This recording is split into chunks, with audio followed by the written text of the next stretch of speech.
আসসালামু আলাইকুম। কেমন আছেন সবাই? আশা করি ভালো আছেন।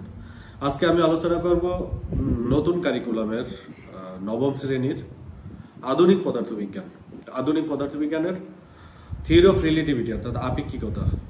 সেই আপেক্ষিকতায় আলবার্ট আইনস্টাইনের দুটি স্বীকার্য উল্লেখ করব। তো আলবার্ট আইনস্টাইনের প্রথম স্বীকার্য হচ্ছে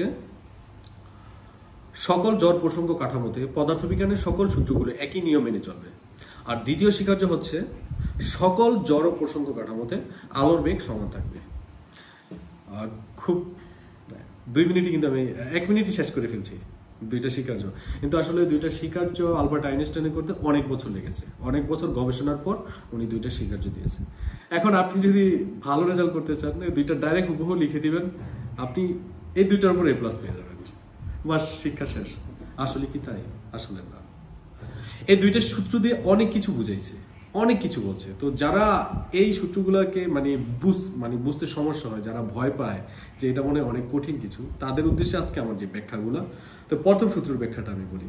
বলা হচ্ছে সকল জড় প্রসঙ্গ কাঠামোতে পদার্থবিজ্ঞানের সকল সূত্রগুলো একই নিয়ম মেনে চলবে। কি বুঝাইছে এটা দিয়ে? তাহলে আপনার আগে বুঝতে হবে জড় প্রসঙ্গ কাঠামো কি।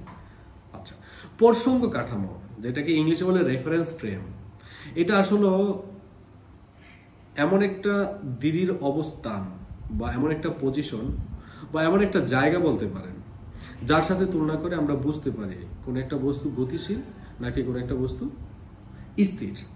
সাপোজ আপনাকে যদি আমি এক্সাম্পল দিই, তাহলে আপনি সহজে বুঝে যাবেন। লঞ্চ টার্মিনাল, আপনি লঞ্চ টার্মিনালে যদি লঞ্চে ওঠেন, তখন লঞ্চটা যদি লঞ্চ টার্মিনাল থেকে দূরে সরে যায়, তাহলে আপনি বুঝতে পারবেন কি যে লঞ্চটা গতিশীল, তাই না? তাহলে লঞ্চটা কার সাপেক্ষে গতিশীল? টার্মিনাল সাপেক্ষে গতিশীল। কেননা আপনি লঞ্চের উপর থেকে দেখতেছেন লঞ্চটা টার্মিনাল থেকে দূরে সরে যায়, তাহলে লঞ্চের সাথে তুলনা করে বুঝতেছেন আপনার লঞ্চটা গতিশীল। তাই আপনার জন্য লঞ্চ টার্মিনালটা হচ্ছে কি?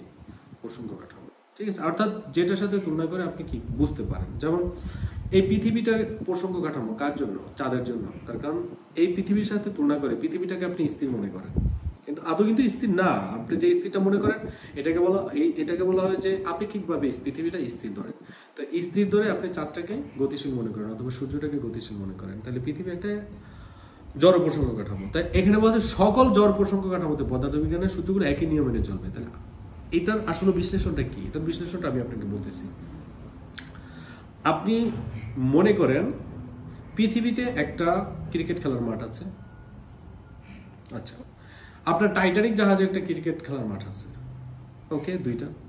এবার আপনি আরেকটা জিনিস দেখেন, ধরেন একটা বিমানে ক্রিকেট খেলার মাঠ নাই, কি বিশাল বড় একটা জায়গা আছে। তো এখন পৃথিবীতে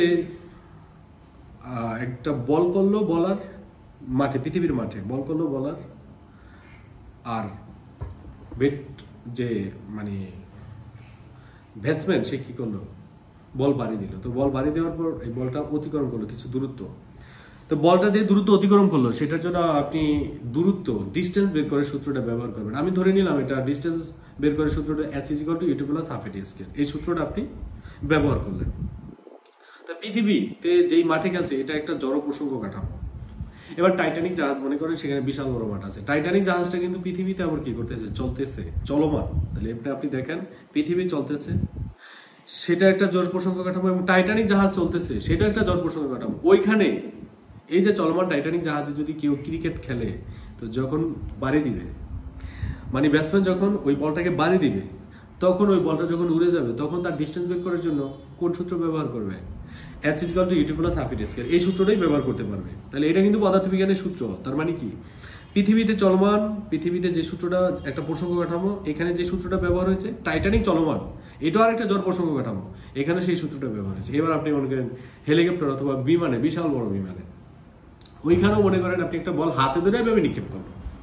তো এই যে বলটা নিক্ষেপ করলে যে ডিস্টেন্স অতিক্রম করবে, এই ডিস্টেন্স বের করার জন্য সেম h=u2+12 এই সূত্রটাই ব্যবহার হবে। তাহলে আপনার জড় প্রসঙ্গ কাঠামো কয়টা বললাম আমি এখানে? তিনটা কিন্তু আলাদা জড় প্রসঙ্গ কাঠামো।